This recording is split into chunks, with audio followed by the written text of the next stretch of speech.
Shabbat Shalom à tous. Cette semaine, ce Shabbat, lisons la paracha Vayetse qui veut dire il sortit. Il sortit, il s'agit bien sûr de Jacob qui, après avoir extorqué en quelque sorte la bénédiction à son frère Ésaü dans la paracha précédente, fuit tout simplement la colère d'Ésaü, et le voilà va donc vers l'exil qui s'arrête dans un lieu nommé Beth-El, un lieu signifiant où il a un rêve prophétique. Il voit des anges qui montent et qui descendent une échelle qui touche les cieux. L'échelle était plantée dans le sol et s'élevait vers les cieux. Les sages ont d'ailleurs vu ici une analogie de la prière où l'on est ancré dans le sol et où on cherche à s'élever. Moi, j'aimerais aborder une première question. Quel est ce rêve de Jacob, en quelque sorte? Il y a un très très beau commentaire de Léon Ashkenazi, dit Manitou, qui dit la chose suivante. Alors, le verset, de manière littérale, dit la chose suivante. Enfin, c'est en général comme ça que c'est traduit. Vayach halom, et il eut un songe, veine sulam mutsa vartsa, il eut un songe que voici, une échelle était plantée dans le sol, verosha magia la shamaima, et son sommet atteignait le ciel. Donc ici on a, je dirais, la présentation classique d'un rêve prophétique où il rêve.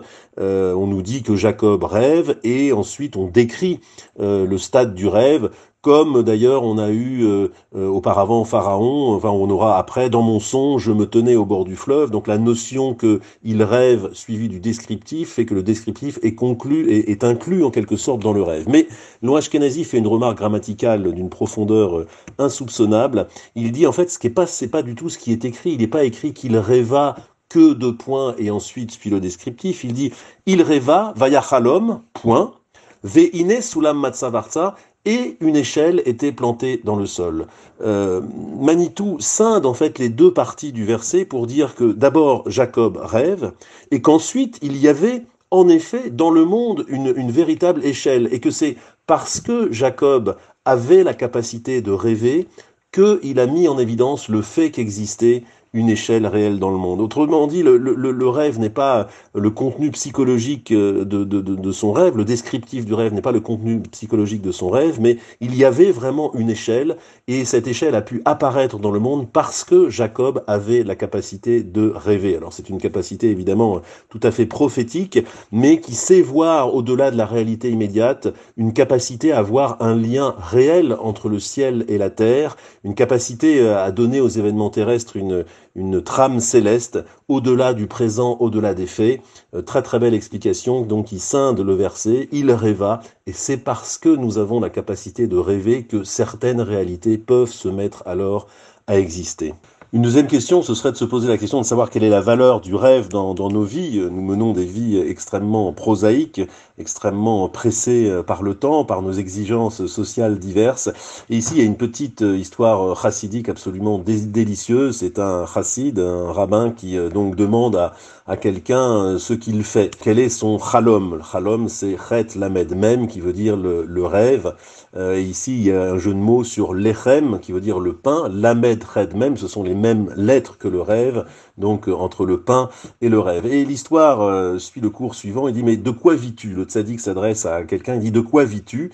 Et le fidèle dit, ben voilà, moi je suis boulanger, je prends de la farine, j'ajoute de l'eau, je pétris la pâte, et Baruch Hashem, Dieu fait lever ma pâte pour en faire du pain. Alors au passage, il y a une intuition profonde, je dirais, entre le rêve, le sort de miracle que représente le pain. Savez-vous d'ailleurs que la raison pour laquelle on est censé, lorsqu'on fait la bénédiction sur la challah le vendredi soir, lors du kiddush, on est censé, enfin dans une certaine tradition, les doigts doivent reposer sur le lechem, sur la miche de pain, parce que c'est une allusion aux 10 miracles qui ont lieu pour passer de l'épi au pain. C'est vrai que quand on voit un épi de blé, la forme d'un épi de blé dans un champ, et qu'on voit le produit final, le pain, c'est absolument extraordinaire d'imaginer les étapes, les sauts en fait dans la pensée, dans le rêve qu'il faut accomplir pour aller de l'épi de blé à la forme finale du pain. Il faut, on le sait bien, extraire le grain, le moudre, le mélanger à de l'eau. Enfin, ce sont des étapes tout à fait presque contre-intuitives. Donc on imagine d'abord la somme de civilisations qu'il a fallu pour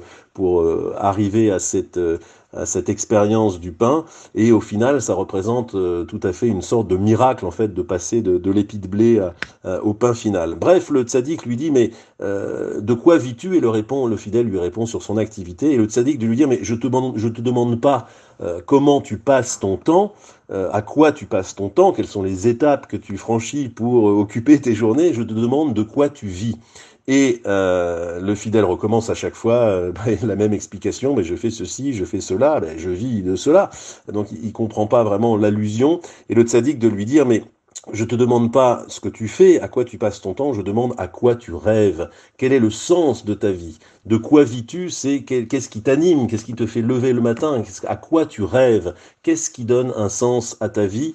Et je pense que cette petite histoire peut être tout à fait appliquée à nous-mêmes. On est facilement avalé par les choses qu'on fait et qu'on aime d'ailleurs, auxquelles on est attaché, mais ne jamais oublier ce lien essentiel entre le lechem, le pain, on dirait le pain quotidien, à savoir notre activité quotidienne, et le chalom qui est au-delà de ce qu'on fait et qui est la véritable raison et qui donne le sens de ce qu'on fait. Une troisième question qui peut poursuivre, filer la métaphore du chalom, du rêve, du lechem, du pain, c'est ces jeux de mots, c'est tout un champ sémantique en fait qui sont impliqués par ces trois lettres, le chet, le lamed et le mem. Donc chalom, le rêve, on l'a vu, lechem, le pain, mais aussi en jouant sur les racines, milchama, la guerre. Donc on rajoute un mem devant lechem. Le lochem, c'est celui qui combat, le combattant. Donc il y a un lien, une intuition vraiment profonde qui nous est racontée par les mots. Je pense que l'hébreu est une langue merveilleuse qui nous permet de se faire macérer en quelque sorte par les mots, d'y trouver un sens profond. Il est vrai que le chalom est à la source, le rêve, qui était sa capacité merveilleuse à aller plus loin que le bout de son nez en quelque sorte, est aussi un facteur puissant de désaccord entre les hommes.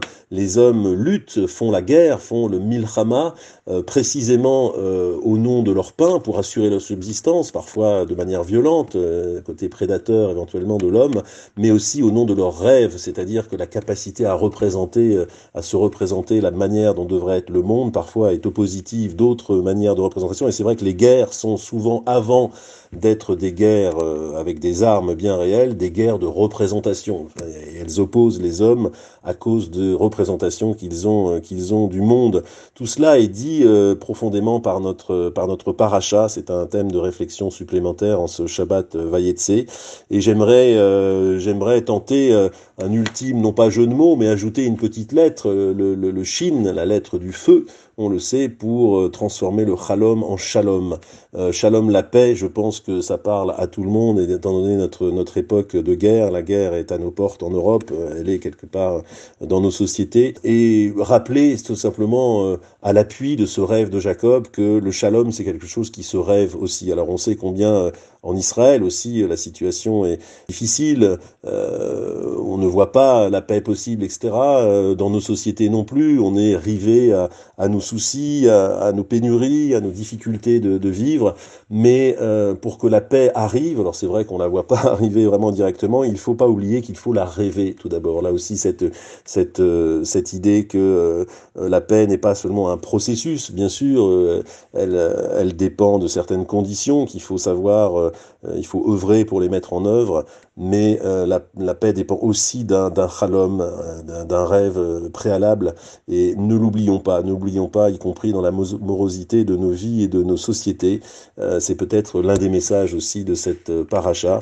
Il nous faut rêver parce que c'est le rêver donne accès à de nouvelles réalités. Voilà, être conscient aussi que les rêves peuvent être facilement oppositifs, que opposer son rêve à ceux d'autres personnes, à ceux d'autrui, peuvent mener à des guerres, donc sachant nous en préserver.